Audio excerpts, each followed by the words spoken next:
wabarakatuh. Perkenalkan, nama saya Taqiyuddin. Saya kuliah di IAIN Madura. Di sini saya sebagai penerima bidik misi juga di IAIN Madura, yang mana di sini saya akan membuat ulasan video tentang relawan mengajar dari rumah yang dilaksanakan oleh Permadani Diksi Nasional. Nah, di sini saya akan menjelaskan tentang ulasan kebijakan Merdeka Belajar Kampus Merdeka. Menteri Pendidikan dan Kebudayaan atau yang disingkat dengan Mendikbud, Bapak Nadiem Makarim kembali meluncurkan kebijakan Merdeka Belajar kali ini, yang mana ditunjukkan bagi pendidikan tinggi bertajuk Kampus Merdeka. Peluncuran program kampus disampaikan Mendikbud Nadiem kepada media dalam rapat koordinasi kebijakan pendidikan tinggi di gedung kantor Kemendikbud, Jakarta pada Jumat 24 Januari tahun 2020. Beliau mengatakan, ini tahap awal untuk melepaskan belenggu agar lebih mudah bergerak. Kita masih belum menyentuh aspek kualitas. Akan ada beberapa metrik yang akan digunakan untuk membantu perguruan tinggi mencapai targetnya. Ujarnya. Nadiem Makarim pun menjelaskan, kebijakan Kampus Merdeka merupakan kelanjutan dari konsep Merdeka Belajar, yang mana pelaksanaan ini paling memungkinkan untuk segera dilangsungkan, hanya mengubah peraturan menteri, tidak sampai mengubah peraturan pemerintah ataupun undang-undang.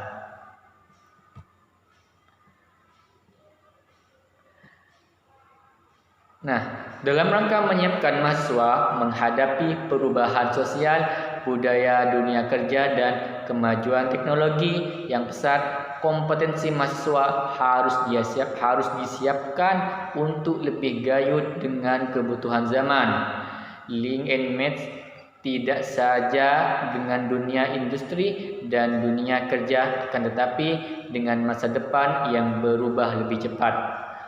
Perguruan tinggi dituntut untuk dapat merancang dan melaksanakan proses pembelajaran yang inovatif agar mahasiswa dapat meraih capaian pembelajaran mencakup aspek sikap, pengetahuan, dan keterampilan secara optimal dan selalu relevan.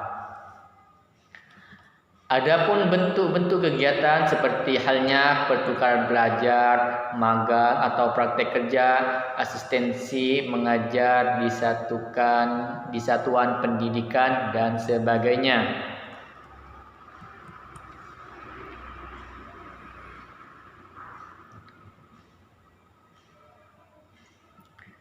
Proses pembelajaran dalam Kampus Merdeka merupakan salah satu perwujudan pembelajaran yang berpusat pada mahasiswa, yaitu student centered learning, yang sangat esensial. Pembelajaran dalam Kampus Merdeka memberikan tantangan dan kesempatan untuk membangun inovasi, kreatif, kepribadian, dan kebutuhan mahasiswa. Nah, yang kedua, tadi saya sudah mengulas tentang kebijakan apa itu Kampus Merdeka. Nah, sekarang dilanjut latar belakang kenapa saya bisa bergabung dengan relawan mengajar dari rumah yang dilaksanakan, yang mana hal program ini dilaksanakan oleh Permadani Diksi Nasional, yaitu saudara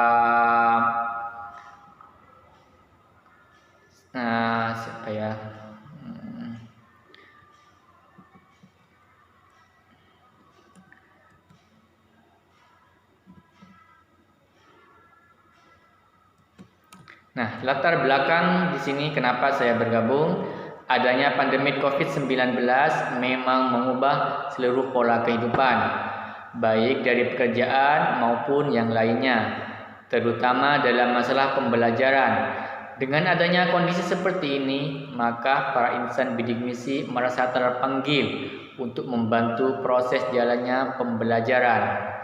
Di sini Saudara Rizal Maula, beliau selaku Ketua Permadani Diksi Nasional, Ketua Umum BPP Permadani Diksi, mengungkapkan program ini diinisiasi karena kami mendengar dan melihat apa yang dirasakan oleh siswa maupun orang tua siswa yang keberatan dengan adanya PJJ atau pembelajaran jarak jauh. Yang mana kemudian beliau Saudara Rizal Maula mencoba melihat potensi SDM sumber daya manusia yang kami miliki, yaitu dari anggota, baik itu dari mahasiswa umum bidik misi ataupun itu merupakan alumni yang kami miliki maupun yang dimiliki oleh Indonesia, yang mana banyak mahasiswa yang punya kepedulian tinggi terhadap pendidikan Indonesia. Maka kami mencoba membuat kegiatan mengajar dari rumah yang dirasa efektif diterapkan di masa pandemi ini. Ujarnya, program mengajar dari rumah atau yang disingkat dengan MDR dilakukan dengan rekrutmen terbuka bagi mahasiswa ataupun alumni. Jadi untuk program MDR ini dikhususkan bagi alumni ataupun alumni bidik misi ataupun mahasiswa bidik misi yang mana usia maksimal sampai 40 tahun untuk menjadi volunteer mengajar siswa-siswi baik itu PAUD, TK, SD atau MI, SMP ataupun MTS. Yang mana siswa-siswi tersebut berasal dari tetangga-tetangga rumah dengan tetap mematuhi protokol kesehatan. Maka kami dari sini selaku mahasiswa bidik misi ingin mengimplementasikan dan membantu adik-adik kita dalam masalah pembelajaran, sehingga mereka masih mampu untuk belajar meskipun pada masa pandemi ini. Yang ketiga, sasaran siswa yang dibantu. Nah, sasaran siswa di sini, siswi yang dibantu di sini adalah siswa SD yang berada di SD Al-Muawanah, sekolah berada di pusat kota yang begitu rentan dan takut dengan keadaan yang sekarang. Di sini saya mempunyai tujuan untuk mengikuti program tersebut, yaitu yang pertama, di sini saya ingin membantu adik-adik siswa dalam belajar di tengah pandemi ini. Yang kedua, membantu melatih kemampuan motorik dan koordinasi. Yang ketiga, menjaga kedisiplinan adik-adik dalam belajar. Dan yang keempat, menjaga perilaku adik-adik dalam pergaulan.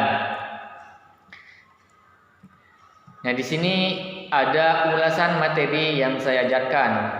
Di sini mengenai ulasan materi yang saya ajarkan itu sangat bervariasi, mulai dari pembelajaran umum seperti halnya tema, matematika, agama Islam, sampai pelajaran bahasa Madura yang mana merupakan bahasa daerah yang harus tetap dilestarikan oleh para penerusnya. Ulasan metode pengajaran. Adapun ulasan metode pengajaran yang saya lakukan yaitu sangat sederhana, hanya dengan memberikan materi, memberikan keterangan, dan juga setelah itu dilanjutkan praktek ataupun mengerjakan tugas-tugas yang mana pada saat ini waktunya terbatas, interaksinya pun harus dibatasi. Jadi kami tidak banyak menggunakan metode permainan karena di sini kita harus mematuhi protokol kesehatan, yaitu dengan menjaga jarak, memakai masker, dan mencuci tangan. Jadi meskipun kita berinteraksi, akan tetapi kita tidak banyak tidak banyak interaksinya. Kita hanya sebatas interaksi. Nah, kondisi sebelum dan sesudah pengajaran. Mengenai kondisi sebelum pengajaran, anak-anak begitu pastinya mereka resah dan bingung karena waktu belajar bermain dengan teman-temannya jadi tertunda dan terbatasi dikarenakan adanya virus COVID-19 tersebut. Yang mana pemerintah selalu menganjurkan agar sekolah jangan dulu dibuka, ataupun meskipun dibuka itu dibatasi, itu hanya 25% yang masuk sekolah, itu pun harus disip, itu harus dibagi dalam satu kelas, itu harus dibagi, tidak masuk semua, dan waktunya pun harus dibatasi. Nah, sehingga dengan adanya program mengajar dari rumah ini atau yang disingkat dengan MDR, yang mana hal ini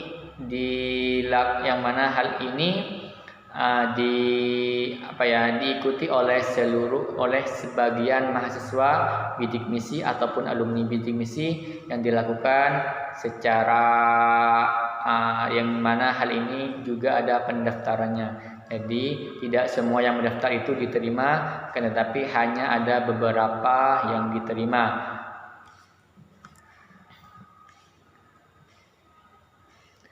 Mengajar dari rumah di sini dilaksanakan oleh permadani diksi, yaitu saudara Mas Rizal Maula, yang mana program tersebut sangat-sangat membantu adik-adik dalam pembelajaran sehingga mereka merasa senang dan bersyukur atas terlaksananya program ini. Begitupun orang tua pun selalu mendukung apapun itu program yang penting program tersebut dapat membantu anaknya untuk menjadi lebih baik, maka yang namanya orang tua pasti selalu menerima. Jadi untuk program ini sangatlah diantusias oleh orang tua murid tersebut, karena begitu banyak wali murid dari siswa itu mengeluh dengan adanya pembelajaran tersebut. Tetapi meskipun dengan adanya pembelajaran jarak jauh seperti ini, kita tidak boleh mengeluh. Kita harus selalu semangat, kita harus selalu berbuat inovasi baru agar hal tersebut agar kita dapat membantu adik-adik kita dalam melaksanakan pembelajaran tersebut. Nah, mungkin cukup sekian dari saya, mungkin cukup sekian pemaparan dari saya. Kurang lebihnya saya mohon maaf. Wabillahi taufiq wal hidayah. Wassalamualaikum warahmatullahi wabarakatuh.